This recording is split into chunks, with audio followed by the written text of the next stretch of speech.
Hello dear viewers, ഡിഎസിൻ്റെ പുതിയ വീഡിയോയിലേക്ക് എല്ലാവർക്കും സ്വാഗതം. എല്ലാവരും സുഖമായിട്ടും സന്തോഷമായിട്ട് ഇരിക്കുന്നു എന്ന് വിചാരിക്കുന്നു. ഞാനിവിടെ ഏകദേശം അടിപൊളിയായിട്ട് സുഖമായിട്ടൊക്കെ ഇരിക്കുന്നുണ്ട് കേട്ടോ. നമുക്ക് ഇന്ന് സംസാരിക്കാനുള്ളത് ജനുവരി 2025 അത്യാവശ്യം നല്ല രീതിയിൽ ഉഴപ്പി എന്ന് വെച്ച് കഴിഞ്ഞാൽ എനിക്കിപ്പോഴും ആലോചിക്കുമ്പോൾ ചിരി വരാം. കാരണം എല്ലാ ദിവസവും രാവിലെ എണീറ്റിട്ട് ഞാൻ ഇന്നതൊക്കെ പ്ലാൻ ചെയ്ത് വെച്ചിട്ടുണ്ട്, ഇങ്ങനെയൊക്കെയാണ് എന്നൊക്കെ ഓൾറെഡി എഴുതി 10 സ്ഥലത്ത് ഒട്ടിച്ച് വെച്ച് വാൾപേപ്പർ വരെ ഇട്ട് എല്ലാം സെറ്റ് ചെയ്ത് വെച്ചു. പക്ഷേ കംപ്ലീറ്റ് ആയില്ല കേട്ടോ. പക്ഷേ എന്ന് വെച്ചാൽ ഇൻ ദ സെൻസ് മുഴുവനായിട്ട് അങ്ങനെ ഉഴപ്പിന്നല്ല, പക്ഷെ കുറേ കാര്യങ്ങളൊക്കെ വെള്ളത്തിൽ വരച്ച വര പോലെയായി. അത് നമ്മുടെ സിറ്റുവേഷൻ കാരണം കൂടിയാണ്. കാരണം നാട്ടിൽ പോയി തിരിച്ചു വന്നിട്ട് അതിൻ്റെ ഒരു ക്ഷീണം എനിക്ക് ആലോചിക്കുമ്പോൾ ഞാൻ നാട്ടിലാണെന്നൊക്കെ തോന്നണേ. കാരണം ഞാൻ ആ വൈബ് ഇതുവരെ വിട്ടിട്ടില്ല. സോ അങ്ങനെ കുറേ കാര്യങ്ങളൊക്കെ ഉണ്ടായിരുന്നത് കൊണ്ട് നമ്മൾ വിചാരിച്ച കാര്യങ്ങളൊന്നും സക്സീഡ് ചെയ്യാൻ പറ്റിയില്ല.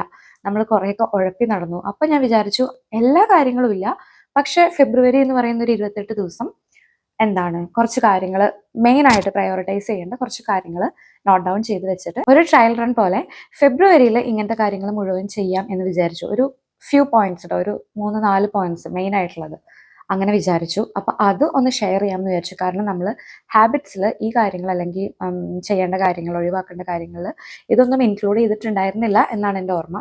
സോ ആരെങ്കിലുമൊക്കെ എൻ്റെ കൂടെ ഫെബ്രുവരി ചലഞ്ചിൽ ഉണ്ടെങ്കിൽ കൂടിക്കോട്ടോ, നമുക്ക് കുറച്ച് കാര്യങ്ങളൊക്കെ പ്ലാൻ ചെയ്യാം. എന്നിട്ട് നമുക്ക് ഈ മന്തിൻ്റെ ലാസ്റ്റ് നമുക്ക് ഇതിൻ്റെ ഒരു വിജയ ശതമാനം പരിശോധിക്കാം. ഇതും വെള്ളത്തിൽ വരച്ച വര പോലെ ആയോ നമുക്ക് നോക്കണ്ടേ, അങ്ങനെ കേട്ടോ. സോ വീഡിയോയിലേക്ക് എല്ലാവർക്കും ഒന്നും കൂടി സ്വാഗതം.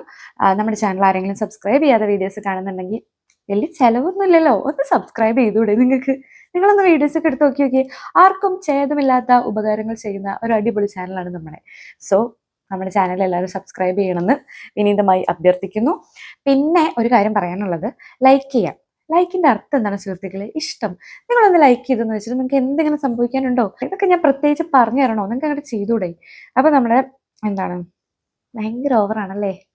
എന്താണെന്നറിയില്ല. ഞാൻ ഈ വീഡിയോ എടുക്കുന്നത് രാത്രി 11:45 അതിൻ്റെ റീസൺ ഞാൻ ഏറ്റവും ലാസ്റ്റ് പറയാം. എന്തുകൊണ്ടാണ് ഇപ്പം ഞാൻ ഈ 11th അവറിൽ ഇരുന്നിട്ട് ഈ വീഡിയോ ഷൂട്ട് ചെയ്യണമെന്ന് ഞാൻ ലാസ്റ്റ് പറഞ്ഞുതരാം. അപ്പം അതിൻ്റെ ഒരു കുന്തളിപ്പാണെന്ന് വിചാരിച്ചാൽ മതി കേട്ടോ. അപ്പോൾ നമുക്ക് വീഡിയോയിലേക്ക് കിടക്കാം. കമൻറ്റ് ചെയ്യണം കേട്ടോ. നിങ്ങൾക്ക് എന്താണ് ചോദിക്കാനുള്ളത്, എന്തൊക്കെയാണ് പറയാനുള്ളത് എന്നൊക്കെ നിങ്ങൾ ഡീറ്റെയിൽ ആയിട്ട് കമൻറ്റ് ചെയ്യാം. കമൻറ്റ് സെക്ഷനിൽ എനിക്കൊരു ഗംഭീര ഫ്രണ്ട്സ് സർക്കിൾ ഉണ്ട് നമ്മുടെ കമൻറ്റ് സെക്ഷനിൽ. അതിനെപ്പറ്റി ഞാൻ പിന്നെ പറയാം. അപ്പോൾ നമുക്ക് വീഡിയോയിലേക്ക് കിടക്കാം. കഴിഞ്ഞൊരു മാസം കേട്ടോ, അതായത് ജനുവരിയിൽ ഞാൻ ഏറ്റവും കൂടുതൽ കോംപ്രമൈസ് ചെയ്തിട്ടുള്ള ഒരു കാര്യം എന്താണെന്ന് വെച്ച് കഴിഞ്ഞാൽ എൻ്റെ ഉറക്കം തന്നെയാണെന്ന് നിസ്സംശയം പറയാൻ പറ്റും. കാരണം ഉറക്കം കോംപ്രമൈസ് ചെയ്തിട്ട് ഞാൻ ചെയ്തത് മലമറിക്കുന്ന പണിയൊന്നുമില്ല. വല്ല മൂവി ഇരുന്ന് കംപ്ലീറ്റ് ചെയ്യലോ, ഏതെങ്കിലും ഒരു ബുക്ക് ഇരുന്ന് കംപ്ലീറ്റ് ചെയ്യലോ, അല്ലെങ്കിൽ വേറെ ചുമ്മാ റീല് നോക്കിയേ, ഷോർട്സ് നോക്കിയേ, ഇങ്ങനെയൊക്കെ ആയിരിക്കും കേട്ടോ. ലൈക്ക് ഇതൊന്നും എവിടെയും പോകാനൊന്നും പോകുന്നില്ല. നമ്മൾ ഉറക്കം കഴിഞ്ഞ് എണീറ്റാലും ഇതൊക്കെ അവിടെ തന്നെ ഉണ്ടാവും. പക്ഷെ ഉറക്കം വന്ന് ഇങ്ങനെ തൂങ്ങിപ്പോയാലും ഞാൻ കണ്ണൊക്കെ തിരുമ്മിയിട്ട് ഇരുന്ന് പിന്നെ അത് കാണും. ഉറക്കം കോംപ്രമൈസ് ചെയ്തിട്ടുള്ള സകല പരിപാടിക്കും ഞാൻ നമ്പർ 1 ആണ്. അത് എന്തിനാന്ന് എനിക്ക് മനസ്സിലാവണില്ല. ഞാനിരുന്ന് ഡീറ്റെയിൽ ആയിട്ട് ആലോചിച്ചപ്പോൾ എനിക്ക് തോന്നിയതാണ്, ഇങ്ങനെ ഞാൻ എന്തിനാ ഉറക്കം കോംപ്രമൈസ് ചെയ്യണേ? ഇതവിടെ നിന്ന് പോകാനൊന്നും പോകുന്നില്ലല്ലോ. അപ്പം ഞാൻ വിചാരിച്ചു ഫെബ്രുവരിയിൽ മര്യാദയ്ക്ക് ഉറങ്ങാം, അതായത് 10 മണിക്ക് കിടന്നുറങ്ങാം. ഇങ്ങനെയുണ്ട്. ഇപ്പൊ നിങ്ങൾ വിചാരിക്കുന്നുണ്ടാവും, ആഹാ എത്ര മനോഹരമായി നടക്കാത്ത സ്വപ്നം അല്ലേ? അതെനിക്കും തോന്നി. പക്ഷെ നമ്മളത് നടത്തി കാണിക്കും. 10 മണി ആവുമ്പോഴേക്കും ഉറങ്ങണം എന്നുണ്ടെങ്കിൽ നമ്മൾ വൈകുന്നേരം ഓഫീസിൽ നിന്ന് വന്ന് കിടക്കുമ്പോൾ ചക്ക വെട്ടിയിട്ട് പോലെ ഇവിടെ കിടന്ന് ഉറങ്ങാൻ പാടില്ല. എൻ്റെ മെയിൻ പരിപാടിയാണ് വൈകുന്നേരം ഓഫീസ് കഴിഞ്ഞ് വരുമ്പോൾ ഞാൻ പാടത്ത് പണിക്ക് പോയ അത്രയും ക്ഷീണത്തിൽ ഇവിടെ വന്ന് കിടന്ന് ഉറങ്ങും. അതിൻ്റെ ആവശ്യമില്ല. നമ്മൾ നാടൊക്കെ കറങ്ങി ഇവിടുത്തെ സകല കാര്യങ്ങൾ അന്വേഷിച്ച് വീട്ടിൽ കയറുമ്പോൾ 6 മണിയാണ് കേട്ടോ. അപ്പോൾ ഈ 6 മണിക്ക് വന്നു കഴിഞ്ഞാൽ പിന്നെ ചക്ക വെട്ടിയിട്ട് പോലെ കിടന്ന് ഉറങ്ങും.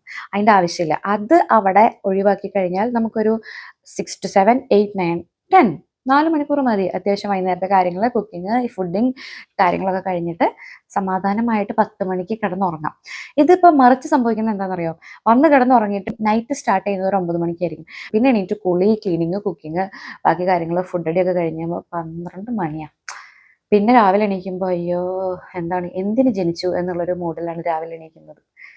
അപ്പോൾ അതങ്ങോട്ട് മാറ്റുക. 10 മണിക്ക് കിടന്നുറങ്ങിക്കഴിഞ്ഞാൽ കുറേ കാര്യങ്ങൾ നമുക്ക് ഒന്ന് റൈറ്റ് വേയിലേക്ക് അല്ലെങ്കിൽ ഒരു റൈറ്റ് പാത്തിലേക്ക് റീഡയറക്റ്റ് ചെയ്യാൻ പറ്റും എന്ന് എനിക്കിപ്പോൾ തോന്നുന്നുണ്ട്, വല്ലാണ്ട് തോന്നുന്നുണ്ട്. ഇതെനിക്കൊരു ചലഞ്ചായിരിക്കും എന്ന് എനിക്ക് തോന്നുന്നു. എനിക്ക് 10ാം ക്ലാസ്സിലെ പരീക്ഷയൊക്കെ അതിനൊക്കെ ഇരുന്ന് പഠിച്ച പോലെ തോന്നണം. 10 മണിക്ക് കിടന്നുറങ്ങാന്ന് പറഞ്ഞാൽ ഇതെന്തോ ഒരു സംഭവം, വലിയ സംഭവം പോലെയൊക്കെ തോന്നണം. അതെന്തായാലും ചെയ്യണം. ഇത് സംഭവിച്ചു കഴിഞ്ഞ് കഴിഞ്ഞാൽ ഇതൊരു മെഡിക്കൽ മിറാക്കിളായിരിക്കും കേട്ടോ. പിന്നെ ഇതിൻ്റെ കൂടെ തന്നെ ചേർത്ത് വായിക്കേണ്ട വേറൊരു കാര്യമാണ്, ഞാൻ പറഞ്ഞില്ലേ ഉറക്കം കോംപ്രമൈസ് ചെയ്തിട്ടുള്ള പരിപാടികളിൽ നിന്ന്. ഉറക്കം കോംപ്രമൈസ് ചെയ്യുമ്പോൾ എന്ത് സംഭവിക്കുമെന്ന് അറിയോ? നമ്മളിപ്പോൾ ഒരു സാറ്റർഡേ സൺഡേ ആണല്ലോ നമുക്ക് ഹോളിഡേയ്സ് വരുന്നത്. ഇത് മര്യാദയ്ക്ക് പണ്ട് ഞാൻ കിടന്നുറങ്ങുമായിരുന്നു ഉച്ചയ്ക്ക് ഫുഡൊക്കെ കഴിച്ച് ഒരു 2 മണി മുതൽ 5 മണി വരെ കിടന്നുറങ്ങുമ്പോൾ വെള്ളിയാഴ്ച പെരുന്നാളൊക്കെ ഒന്നിച്ച് വന്ന പോലെ സ്വർഗ്ഗമാണ് മക്കളെ ഉച്ചയ്ക്ക് കിടന്നുറങ്ങാന്ന് പറയുന്നത്. അത് എക്സ്പീരിയൻസ് ചെയ്തിട്ടുണ്ടോ? കമന്റ് ചെയ്യട്ടോ. അതായത് ഒഴിവ് ദിവസങ്ങളിൽ ഉച്ചയ്ക്ക് കിടന്നുറങ്ങുക. അത് കഴിഞ്ഞ് മറ്റേ ഞാനിത് ഏത് ലോകത്താണെന്നുള്ളൊരു വെളിവിൽ എണീക്കുക. ഒരു 5 സെക്കൻഡ് നമുക്ക് ബോധം ഉണ്ടാവില്ല, ആ രീതിയിൽ എണീക്കുക. അതൊക്കെ ഒരു വൈബാണ് കേട്ടോ. പക്ഷെ കുറേ നാളായിട്ട്, കുറച്ച് ദിവസമായിട്ട് എനിക്ക് തോന്നുന്നു ഞാൻ ഉച്ചയ്ക്ക് കിടന്നുറങ്ങണില്ല. ഈ പറയുന്ന പോലെ ഉറക്കം കോംപ്രമൈസ് ചെയ്തിട്ട് കണി കണ്ട കാര്യങ്ങളൊക്കെ ചെയ്യാം. നമ്മുടെ വിചാരം എന്താണ്? രാത്രി കിടന്നുറങ്ങാമല്ലോ, രാത്രി ഇല്ലേന്നാണ്. പക്ഷെ രാത്രി ചില അൺഎക്സ്പെക്റ്റഡ് കാര്യങ്ങൾ വരുന്നുണ്ട്. ഇപ്പോൾ നമ്മൾ പൊന്മാൻ കാണാൻ പോയത് രാത്രി 11:30-ക്കാണ്. 11 മണി വരെ നമുക്ക് മൂവി പ്ലാൻ ഉണ്ടായിരുന്നില്ല. അപ്പം എന്തായി? അത് കഴിഞ്ഞ് വന്ന് കിടന്നപ്പോൾ 3 മണി. 3 മണിക്ക് വന്ന് കിടന്നപ്പോൾ എനിക്ക് ഉറക്കം വരുന്നില്ല. കാരണം നല്ല തണുപ്പായിരുന്നു ഇവിടെ. ഉറക്കം ടൈമിംഗ് ഒക്കെ തെറ്റി. നൈറ്റ് ഹാബിറ്റ്സും നൈറ്റ് റൊട്ടീനും ഒന്നും ചെയ്യാണ്ടിരുന്നത് കൊണ്ട് അന്നെനിക്ക് നേരം പോലെ ഉറങ്ങാൻ പറ്റിയില്ല. പിറ്റേ ദിവസവും ഞാൻ പകൽ ഉറങ്ങിയില്ല. പക്ഷെ അന്ന് രാത്രി വേറൊരു കാര്യം വന്നതുകൊണ്ട് അന്നും നമ്മളുടെ ഉറക്കം നേരം പോലെ ആയില്ല. നേരം പോലെ ആയില്ല ഇൻ ദ സെൻസ് ഉറങ്ങാൻ പറ്റില്ല, അത്രേ ഉള്ളൂ കേട്ടോ, വേറൊന്നുമില്ല. സോ ഉറങ്ങേണ്ട നേരത്ത് ഉറങ്ങാം. എത്ര തവണ പറഞ്ഞിട്ടുണ്ട്. പണ്ട് ജയ ടീച്ചർ നഴ്സറിയിൽ 2 മണിക്ക് ഫുഡൊക്കെ കഴിച്ച് കഞ്ഞിയൊക്കെ കുടിച്ചിട്ട് ഉറക്കാൻ ഇങ്ങനെ എല്ലാത്തിനെയും മറ്റേ വിറകടുക്കി വെച്ചേക്കണ പോലെ ഇറക്കെടുത്തിട്ട് പറയും, ഉറങ്ങേണ്ട സമയത്ത് ഉറങ്ങുക, അടിച്ച് ഉറങ്ങാന്ന് പറയും. ആ സാധനം തന്നെ കേട്ടോ. ഉറങ്ങേണ്ട സമയത്ത് ഉറങ്ങിയില്ലെങ്കിൽ അതിൻ്റെ അനന്തരഫലങ്ങൾ, ഭവിഷ്യത്തുകൾ ഫ്യൂച്ചറിൽ അനുഭവിക്കേണ്ടി വരും. ആരെങ്കിലും വരുമോ? ഈ പറയുന്ന ഈ ടീം ആരും വരില്ല.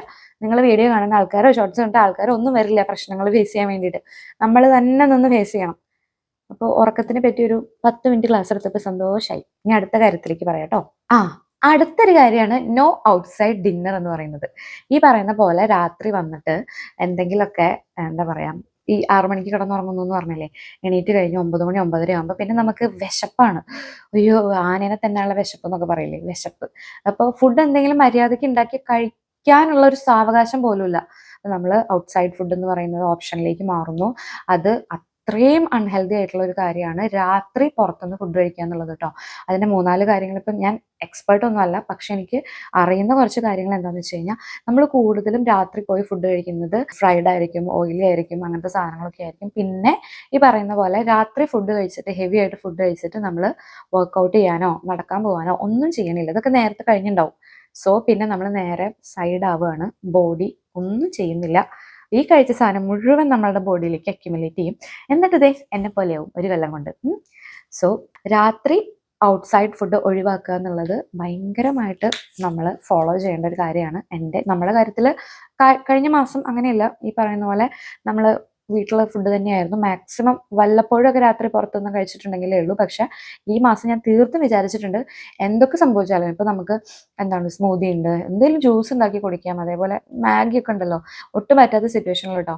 അങ്ങനെ ഒന്നുമില്ലെങ്കിൽ കുറച്ച് കഞ്ഞിയും അച്ചാറും കൂട്ടി കഴിക്കാമല്ലോ. എന്നാലും ഞാൻ രാത്രി പുറത്ത് പോയി ഫുഡ് കഴിക്കില്ല എന്ന് വിചാരിച്ചിട്ടുണ്ട്. ഞാൻ ഷിയാബിൻ്റെ അടുത്തും പറഞ്ഞിട്ടുണ്ട്, കഴിക്കുന്നുണ്ടെങ്കിൽ മാറിയിരുന്ന് കഴിക്കുക, കൺവട്ടത്തുനിന്ന് മാറിയിരുന്ന് കഴിക്കുക. എന്നെ കാണിപ്പിച്ചിട്ടോ എൻ്റെ മണം ഈ മൂക്കിൻ്റെ പരിസരത്തോ വരുന്ന രീതിയിൽ നിൽക്കരുതെന്ന് ഞാൻ പറഞ്ഞിട്ടുണ്ട്. അപ്പോൾ അത്രേ ഉള്ളൂ. രാത്രി പുറത്ത് പോയി ഫുഡ് കഴിക്കൽ ഒഴിവാക്കിക്കോ മക്കളെ, പനി വരുന്നുണ്ട്.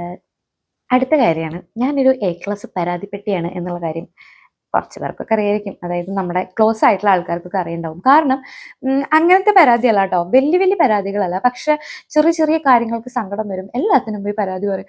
എന്നാലും നമുക്ക് മാത്രം കിട്ടിയില്ലല്ലോ, എന്നോട് അങ്ങനെ പറഞ്ഞില്ലല്ലോ, എന്നെ വിളിച്ചില്ലല്ലോ, എന്നെ കൊണ്ടുപോയില്ലല്ലോ, എന്നെ നോക്കിയില്ലല്ലോ, എന്നെ കെയർ ചെയ്തില്ലല്ലോ എന്നൊക്കെ പറഞ്ഞിട്ട് കുറേ സാധനം കേട്ടോ. പരാതിപ്പെട്ടിയാണ് ഞാനൊരു മറ്റേ ചലിക്കുന്ന പരാതിപ്പെട്ടിയാണ് ഞാൻ, യൂട്യൂബ് ചാനലിലുള്ള പരാതിപ്പെട്ടിയാണ് ഞാൻ. യെസ്. അപ്പോൾ പരാതിപ്പെട്ടി എന്ന് പറയുന്നത് ഈ പറഞ്ഞ പോലെ അത്രയ്ക്ക് നല്ലൊരു കാര്യമൊന്നുമല്ല കേട്ടോ. നമ്മളും നെഗറ്റീവ് ആകും, കേൾക്കുന്നവർക്കും ഒരുമാതിരി തോന്നും, ഇവളെന്താ ഒന്നിലും ഒരു തൃപ്തി ഇല്ലല്ലോ ഇവൾക്ക് എന്ന് തോന്നും. പക്ഷെ ഞാൻ പറയില്ലേ, ഞാൻ അത്രയ്ക്ക് അങ്ങോട്ട് ഇതല്ല. എന്നാലും എനിക്ക് ചെറിയ ചെറിയ കാര്യങ്ങൾ സങ്കടം വരുന്നത് കൊണ്ട് അതിനെ ബേസ് ചെയ്തിട്ട് ഞാനൊരു പരാതിപ്പെട്ടിയാണ്.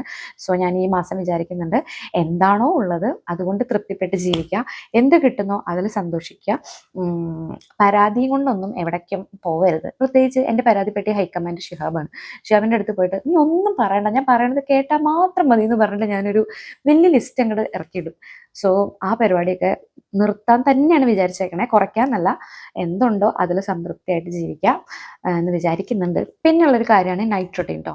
എനിക്ക് മോർണിംഗ് റൊട്ടീനേക്കാളും ഇമ്പോർട്ടൻ്റ് ആയിട്ടുള്ള ഒരു കാര്യമാണ് നൈറ്റ് റൊട്ടീൻ എന്ന് പറയുന്നത്. മോർണിംഗ് ഈ പറയുന്ന പോലെ എന്തൊക്കെ സംഭവിച്ചാലും രാവിലെ നേരത്തെ എണീക്കും, ചായ കുടിക്കും, എന്തെങ്കിലുമൊക്കെ വായിക്കും, പ്ലാനറും ഡയറിയൊക്കെ ഫില്ല് ചെയ്ത് വെക്കും. ഇതൊക്കെ എന്തായാലും സംഭവിക്കും, കാരണം രാവിലെ പ്രത്യേകിച്ചൊന്നുമില്ല. പക്ഷെ രാത്രി ഈ പറയുന്ന പോലെ അൺഎക്സ്പെക്റ്റഡ് കാര്യങ്ങൾ വരുന്നു, കിടന്നുറങ്ങുന്നു, പുറത്തേക്ക് പോകുന്നതൊക്കെ കൊണ്ട് മിസ്സാവുന്ന മെയിൻ ആയിട്ടുള്ള കാര്യമാണ് എൻ്റെ നൈറ്റ് റൊട്ടീൻ എന്ന് പറയുന്നത്. അപ്പം നൈറ്റ് റൊട്ടീൻ ചെയ്യാതെ കിടന്നു കഴിയുമ്പോൾ നമ്മൾ ഈ മേടിച്ച് വെച്ച സ്കിൻ പ്രൊഡക്ട്സും നമ്മൾ ഫോളോ ചെയ്ത് പോകണം എന്ന് വിചാരിച്ചിട്ടുള്ള കുറച്ച് കാര്യങ്ങളും ഈ എഗെയിൻ ഐ എം സെയിങ് വെള്ളത്തിൽ വരച്ച വര പോലെയാക്കും. നൈറ്റ് റൊട്ടീന് ഭയങ്കരമായിട്ട് ഇമ്പോർട്ടൻസ് ഉണ്ട്. നമ്മുടെ ഉറക്കത്തിനെയും പിറ്റേ ദിവസം രാവിലെ ഫ്രഷ് ആയിട്ട് എണീക്കാനൊക്കെ നൈറ്റ് റൊട്ടീന് ഭയങ്കരമായിട്ട് ഇമ്പോർട്ടൻസ് ഉണ്ടെന്ന് എനിക്ക് തോന്നിയിട്ടുണ്ടെന്ന് അല്ലെങ്കിൽ നല്ല അനുഭവമുണ്ട്. ഓക്കെ, സോ നൈറ്റ് റൊട്ടീൻ ഒരിക്കലും സ്കിപ്പ് ചെയ്യില്ല ഈ 28 ദിവസം എന്ന് ഞാൻ വിചാരിക്കുന്നുണ്ട്. പിന്നെ ഒരു കാര്യമാണ്, നമ്മുടെ പ്ലാനർ ഉണ്ടല്ലോ, നമ്മൾ ഫാക്ടറി നോട്ട്സ് മേടിച്ച് വെച്ച പ്ലാനറിൽ ജനുവരി മന്ത് ഞാൻ അധികം ഫില്ല് ചെയ്തിട്ടില്ല ഇൻ ദ സെൻസ് നമ്മൾ നാട്ടിലായിരുന്നു, നമ്മൾ ട്രാവൽ ചെയ്യുന്നു, അങ്ങനെ ഇങ്ങനെയൊക്കെ ആയിട്ട് എല്ലാ ദിവസവും എനിക്കതിൽ നമ്മുടെ കാര്യങ്ങൾ അപ്ഡേറ്റ് ചെയ്യാൻ വേണ്ട വിധത്തിൽ പറ്റിയിട്ടില്ല. എന്നാലും ഒരു 80% കംപ്ലീറ്റഡ് ആണ് കേട്ടോ. പക്ഷെ ഞാൻ വിചാരിച്ചിട്ടുണ്ട് ഈ 28 ദിവസം, അതായത് ഫെബ്രുവരിയിൽ പ്ലാനറിന്റെ കാര്യത്തിൽ 100% ഞാൻ കംപ്ലീറ്റ് ചെയ്യും. എൻ്റെ കാര്യങ്ങളൊക്കെ അതിൽ എൻ്റർ ചെയ്യും, ഡേയ്സ് ഡോക്യുമെന്റ് ചെയ്യും. പിന്നെ നമ്മുടെ എക്സ്പെൻസ് ഒരു തരത്തിലും കോംപ്രമൈസ് ചെയ്യാതെ ഒരു ദിറംസ് ചിലവായിട്ടുണ്ടോ അത് ഞാൻ നോട്ട് ചെയ്ത് വെക്കുമെന്ന് വിചാരിച്ചിട്ടുണ്ട് ഈ 28 ദിവസം. ഇത് സത്യം പറഞ്ഞു കഴിഞ്ഞാൽ നമ്മൾ എന്തെങ്കിലും ഒരു കാര്യം ചെയ്യാൻ വേണ്ടിയിട്ട് കാശൊക്കെ കൊടുത്ത് പ്ലാനറൊക്കെ മേടിച്ച് വെച്ചിട്ട് അതിലൊന്നും ചെയ്യാതിരുന്നു കഴിഞ്ഞാൽ നമുക്ക് തന്നെ നമ്മളോട് തന്നെ ഒരു പുച്ഛം തോന്നും കേട്ടോ. ഞാൻ പക്ഷെ അത്രയ്ക്കൊരു സ്റ്റേജിലേക്ക് എത്തിയിട്ടില്ല, നന്നായിട്ട് തന്നെ യൂസ് ചെയ്ത് പോകുന്നുണ്ട്. പക്ഷെ ആ 20% ലാപ്സ് ആയി പോയിട്ടുള്ളത് അതും കൂടെ കംപ്ലീറ്റ് ചെയ്തിട്ട് ഈ മാസം പ്ലാനറിന്റെ കാര്യത്തിൽ നന്നായിട്ട് ചെയ്യുമെന്ന് വിചാരിക്കുന്നുണ്ട്. അപ്പോൾ ഇത്രയൊക്കെയാണ് ഞാൻ ഫെബ്രുവരിയിൽ ചേഞ്ച് ചെയ്യണം എന്ന് വിചാരിച്ചിട്ടുള്ള കാര്യങ്ങൾ, ആഡ് ചെയ്യണം എന്ന് വിചാരിച്ചിട്ടുള്ള കാര്യങ്ങൾ, ഒരിക്കലും സ്കിപ്പ് ചെയ്യരുത് എന്ന് വിചാരിച്ചിട്ടുള്ള കാര്യങ്ങൾ. പിന്നെ ഞാൻ പറഞ്ഞല്ലോ, ഇപ്പോൾ 11:45, ഇപ്പോൾ 12 മണി, എന്തിനാണ് ഈ ലേറ്റ് നൈറ്റിൽ വീഡിയോ ഷൂട്ട് ചെയ്യുന്നതെന്ന് ഇത് ഞാൻ വിചാരിച്ചിട്ടുണ്ട്. പ്രോക്രാസ്റ്റിനേഷൻ എന്ന് പറഞ്ഞിട്ടുള്ള ഒരു കാര്യമില്ലേ, അത് ഭയങ്കരമായിട്ട് എനിക്കുണ്ട് കേട്ടോ. ഭയങ്കരമായിട്ടുണ്ട് ഇൻ ദ സെൻസ്, ഇല്ലായിരുന്നു, അപ് ടു ഡേറ്റ് ആയിരുന്നു കുറേ കാര്യങ്ങളെല്ലാം ടൈംലി ചെയ്ത് പോയിട്ടുണ്ടായിരുന്ന ഒരു കാര്യമായിരുന്നു. പക്ഷേ ഈ പറയുന്ന പോലെ കുടുംബം ഒക്കെ ആയി കഴിഞ്ഞ് പിന്നെ നമ്മുടെ ലൈഫിൽ കുറേ ചേഞ്ചസ് വന്നു. അപ്പം നമുക്ക് ചില കാര്യങ്ങൾ നാളത്തേക്ക് മാറ്റി വെക്കേണ്ടി വരും. നാളെ എന്നുള്ളത് മറ്റന്നാളാവും, മറ്റന്നാൾ എന്നുള്ളത് അടുത്ത ആഴ്ചയാകും, അങ്ങനെ കുറേ കാര്യങ്ങൾ കേട്ടോ. സോ ഞാൻ വിചാരിച്ചിട്ടുണ്ടായിരുന്നു, എന്ത് ടൈമിന് വിചാരിച്ചിട്ടുണ്ടോ അത് ഒരു തവണ പോസ്റ്റ്പോൺ ചെയ്യുന്നത് നമുക്ക് അക്സെപ്റ്റ് ചെയ്യാമെന്ന് വിചാരിച്ചിട്ടുണ്ട്. അതിൻ്റെ അപ്പുറത്തേക്ക് ഒരു കാര്യവും പോവരുത്, ടൈംലി ചെയ്തിട്ട് പോവുക എന്നുള്ളത് നമുക്ക് തന്നെ ഉപകാരമുള്ള കാര്യമാണ്. ഓക്കെ, അപ്പോൾ അത് ഞാൻ വിചാരിച്ചിട്ടുണ്ട്. അതിൻ്റെ ഫലമായിട്ടാണ് എത്ര ലേറ്റ് ആയിട്ടാണെങ്കിലും ഇന്ന് ഞാൻ ഈ വീഡിയോ ഷൂട്ട് ചെയ്യുമെന്ന് വിചാരിച്ചിട്ടുണ്ടായിരുന്നു. എന്തൊരു മനസ്സുഖം ഇങ്ങനെയുള്ള കാര്യമൊക്കെ ചെയ്തു കഴിയുമ്പോഴേ നമുക്ക് ഭയങ്കര എന്തോ ഒരു അവാർഡ് കിട്ടിയ പോലെ കേട്ടോ, അങ്ങനെയൊക്കെ. സോ അത്രയേ ഉള്ളൂ, കുറച്ച് കാര്യങ്ങളൊക്കെ പറഞ്ഞു. ഇതിൻ്റെ റിവ്യൂ ഞാൻ ഈ മാസം അവസാനം ചെയ്യുന്നുണ്ട് കേട്ടോ. നമ്മൾ എന്താണ് വിചാരിച്ചിട്ടുള്ളത്, അത് എത്രത്തോളം സക്സീഡ് ആയി എന്ന് ഈ പറയുന്ന പോലെ ഞാൻ കോളമൊക്കെ വരച്ച് വെച്ചിട്ടുണ്ട്. ഈ ഫുള്ള് കാര്യങ്ങൾ നോട്ട് ചെയ്ത് വെച്ചിട്ട് അതിൻ്റെ ഡേ വെച്ചിട്ട് കോളമൊക്കെ വരച്ച് വെച്ചിട്ടുണ്ട്, ടിക്ക് ചെയ്ത് പോകാം. സോ നമുക്ക് ഇതിൻ്റെ റിവ്യൂ ഫെബ്രുവരി ലാസ്റ്റ് അല്ലെങ്കിൽ മാർച്ച് ആദ്യത്തോടു കൂടി ചെയ്യാം. അത്രയേ ഉള്ളൂ. വീഡിയോ ഇതുവരെ കണ്ടുവന്ന എല്ലാവരോടും നന്ദിയുടെ മക്കളെ, നിങ്ങൾ വലിയവരാണ്. സോ അത്രയേ ഉള്ളൂ. വീണ്ടും ഞാൻ പറയുന്നു, സബ്സ്ക്രൈബ് ചെയ്ത് ആരെങ്കിലും കാണുന്നുണ്ടെങ്കിൽ സബ്സ്ക്രൈബ് ചെയ്യാം. നമുക്ക് പുതിയൊരു വീഡിയോ ആയിട്ട് അടുത്ത തവണ കാണാം. Till then with lots of love and regrets, by.